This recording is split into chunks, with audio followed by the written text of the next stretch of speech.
Ebuso me no say na me samu akwa ba biem Emra GH report so. Na yenyina nim say Wendy Shay epeke the small girl our friend Tracy Shay say all mentor no. Eno nam so ama ense bebre na media no so ebi kra che say na Tracy Shay ya Wendy Shay kofa no no ono sebe ontonyom oni talent bia yes special bia enti say Wendy Shay say all be mentor Tracy Shay na ade be pa na odi be wura akra nimu de be pa na odi be wura akra nimu enti say we de trend pa na no sister fia show ya okobo ye ene ye tire ya ne say Tracy Shay na busuafo ko bukino ama akra no akoko perform wo abra Wendy Shay wonya we wonim ho hwe kra. Are you ready? Are you ready? Sing. If you are ready, stand up. Stand up for me. If you are ready, stand up your feet. Be on your feet. Ladies and gentlemen, be on your feet. Now go. See, if I say Wendy, you say Shay. Wendy. Shay. Wendy. If I say Tracy, you say Shay. Tracy. Tracy. Okay, let's. Just Tracy Shay sa kwa yenso a Wendy Shay nwom e na o se kwato e wo honom na chese ensem no e trende ama ebufu aba me no kase Wendy Shay maame ababonten abekasa e dia fa ho a o chim se adabraka ne ba ne pa se obepeke akora bi se o mento na na se oboa no de ebi si biem yenko na yenkotie Wendy Shay maame nsem a ode abeto abonten abuja for me chachi obi bia ni so obi a ho ye ame adom obi a ho ye weekendi asem esi ye ena me be ka bi kakra na ma kire ma dwene kakra wo ensem atwagu ye ma read comment ni bebre profo comment omo chiro ye ma read bebre omo edi Wendy atamudi omo a edi Tracy maami atamudi one ne papa omo a edi Tracy na nkasa nso atamno nzudi na ne nyina mu no empanifo ase yenkase eye me de ya ade bia no me pe adehua e wade bia ebeba mu ebi comment a omo ma no ehun na me ba be kire ma adwene ebi se na Wendy ada by force omo na de omo ma na omo so omo de awofo na de omo ba na ase ne omo pese omo ye omo ba na eden na e wo se ma ne ye wo ya ebi nsusu so Wendy fa wasem ko na obi ba de adentire woni ni sutumi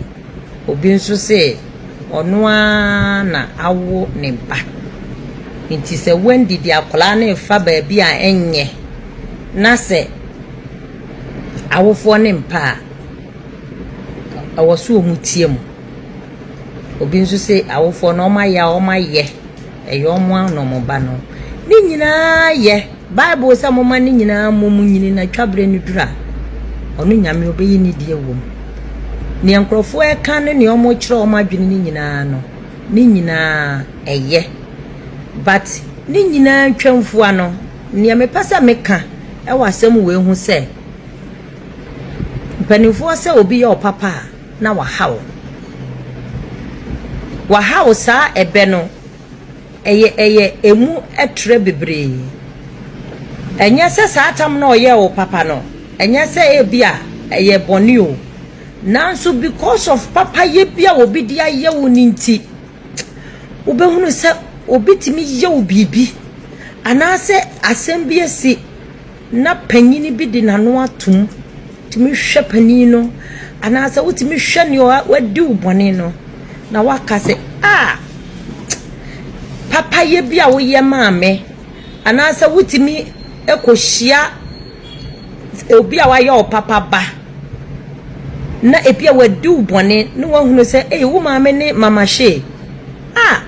papa bia mama Shay ye ameninti no ne ba no de a me de a chewo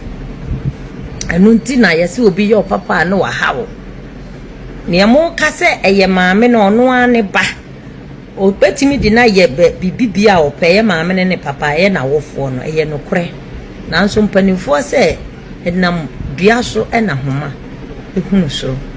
edinka efe sɛ bia akwara no wanya show bi na ɔkwakɔbɔ a na ɔbɔ ɛyɛ ne godmother amania enka ensehwe abusuafoɔ monka hunu sɛ yɛse sɛ obi dɔ na ɔpɛ wasɛm a ɛna ɔyɛ den ɔto bɛtin ɛno nti no bɛhwɛ na edin ɛwɔ nsunsuaso as far as awafa hye na to ho so ne de ɛwɔ sɛ wo hunu sɛ ofiri akyirikyiri pa ɛna waba ɛna wabuilde hye no ama aduru pempenso aduru a nso nyame adom wabenya mu kyefan ti ade bia a wo ye bia na wo sɛ wo hwɛ sɛ edin no ɛbɛhye na nyonyam senka bia wo kra wo godmother sɛ bia anwumre yi mekɔ ha na mekɔ akɔ Yeshua enka bia coaching kakra bi ɛbɛba mu yɛhwɛ ne esi yi a na akwada ketwa na wogina platform so na wantimi amfa ebuo ni nidie amfa ma ɛyɛ umpanimfoɔ wohwɛ wɔn a na wɔn wɔ agorɔ na se na ebi yɛ ɔmaame size ebi yɛ ɔnana size ebi yɛ wunuanom mpanimfoɔ enti enka coaching kakra ba mu a enka wɔn bɛkyerɛ wo sɛ fa kasa me paatwɔ yɛ den ɛkasa asɛm no ho na because of say coaching bia mamu ninti no wa hunu sɛ akwada asɛm okogina hɔ a no sɛ monsɔre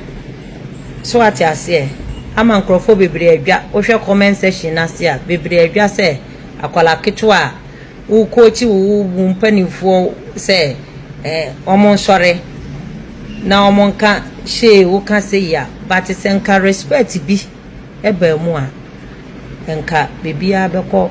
fine eno ntina meka ne sɛ edru ba bia yɛsi ne odi akyire no sua ne wadi kan ne nantie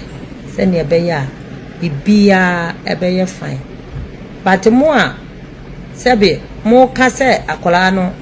obetimi ayɛ bibia Wendy mfa na asɛm mfiri hɔ nkɔ Wendy nya ne ɔ kyerɛ no na awofoɔ no ɛwɔ ho kwan sɛ ɔmo de akola no yɛ ne ɔmo pɛ no ma hunu sɛ yɛsi papa yɛ asa awieye bre mu papa yɛ asa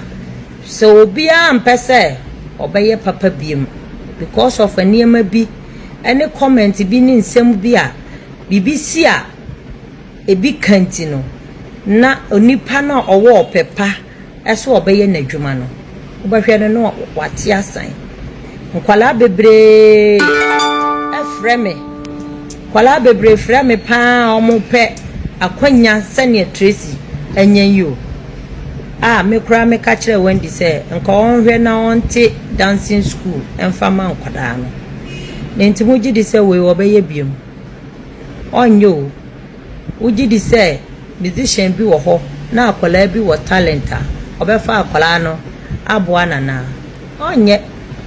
eno nti edru baabi na bibi ba aya momme hwɛ hɔ yie ye kasa yem ene se ne ebe address issue afa no aya momme hwɛ ne yie ne ewiase no boafo ɛho na pa enti abusua me de asɛm no ye meka ne se edru baabi a aya momme hwɛ ye niema ayeye ene ye kasa yem se ne ebe ya entri ni papapafo enko akiri obu ohonom a owo opɛ se bia ni sika ho adwodo anko betimi de aboa anaso obetiti ni mowremu e de aboa akoda bia wo ba no ensem bi se ntino nipa no onye nanso bia anko so ni mu a nka nipa no bɛyɛ kɛseɛ pa tibidamu nyina ase obi a wa kyerɛ na adwene bia bi atemdidie bi afiri ba ye bia no ni nyina ye ehye omu nyina den ehye ye nyina den ama ye hunu ya namo a ye betutu edamose na min hira abusua etimame ne nsem wode beto abonten eno no na udim se se de osofo ajaguraja bishop kwabenesi ama o training di mo den pa na bishop ene waba bi e de ase ani e wo chese TikTok ne so a wakoto ne ho broni ba nyina se obemia no ene ge ne kora o ma ne nkasa biem obekana no atum e wo media no so na abusua wo hwe broni ba ajaguraja akoto na obeye ebe obekanche e de agu ne so ama akoka ge ne dia ano eden yenko ni nkote bishop kwabenesi ama ajaguraja kade o manu na ndo mama o manu nie e manu nie wadama o manu na ndo mama me de nwira kokko be kekere wo mu na ma jo ma to report jam na me de fora tagusu na ejane hu nyina no me be ma wo ma na twa o chifo na o say so be ma twa etwere aha unim form an ka inscriptions kro gumentari me ka suru me onim form oh so you be yes man me see inscriptions kro gumentari mu no ka be suru ko be suru onim form o ala de na akura na nyini na 1 2 3 watwa no akura na nyini 1 2 3 watwa no ontumi nko no abusa wo se eye de na me yare e ba ne sen no wa kire ma kire no ko kan difu obi wo de wabra bona ba wie ya wie sa na tie obusuafo kura na wo yaka no kura obusuafo makomako miensa da fehwa mami ayi message bi nchiro obusuafo makomako miensa na reach out to me Hey, abusua ene kroyi mu nsam se badwo da bia foforo ba enti ajaguraja no no ene o wadaje ene mo bibia enti ababa we de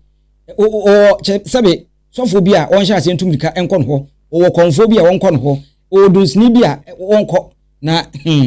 de ajaguraja de bai de ano edin obaso na wa kire wadwene e wo comment section ho e de amame ha e ye GH report